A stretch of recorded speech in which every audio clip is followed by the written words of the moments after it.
Ingat po sa mga mahilig pumunta sa mga aesthetic clinic para sa umailalim sa mga beauty procedure. Bisado po sa Makati City ang isang clinic na iligal na nag-ooperate. Hinuli ang dalawang dayuhan na walang mga patunay na sila'y doktor.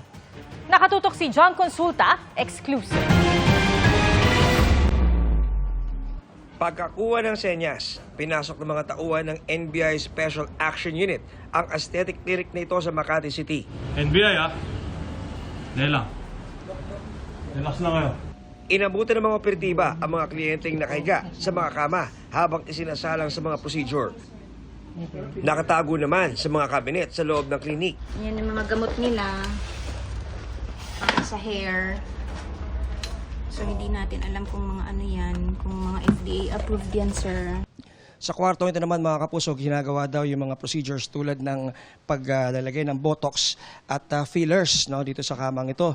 Pero ang nababahala raw itong NBI na makita nila, nakakabahala, itong mga mismong ginagamit na mga pang-botox, imbis na naka-refrigerate, ay eto, sa cabinet lang nakalagay.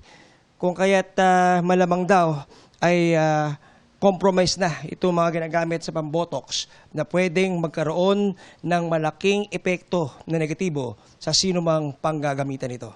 Hindi rin daw sanitize ang lugar at mga ginagamit sa aesthetic procedures. Kaya ayon sa mga eksperto ng NBI, posible magka-impeksyon ang kanilang mga kliyente. May dalawang Vietnamese na nagpapanggap na doktor.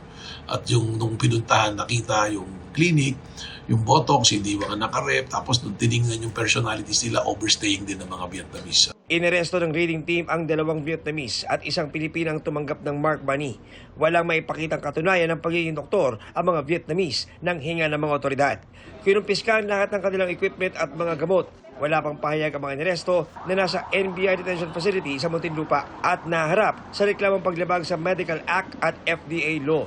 Babala ng NBI sa publiko, Sa hangarin nating makatipid o makamura at magpapaganda ay mabiktima po tayo ng mga katulad na ganitong mga modus operandi. So maging mapanuri po tayo, tingnan natin kung sila yung talaga mga doktor, tingnan po natin yung kanilang clinic, yung mga gamit na ginagamit.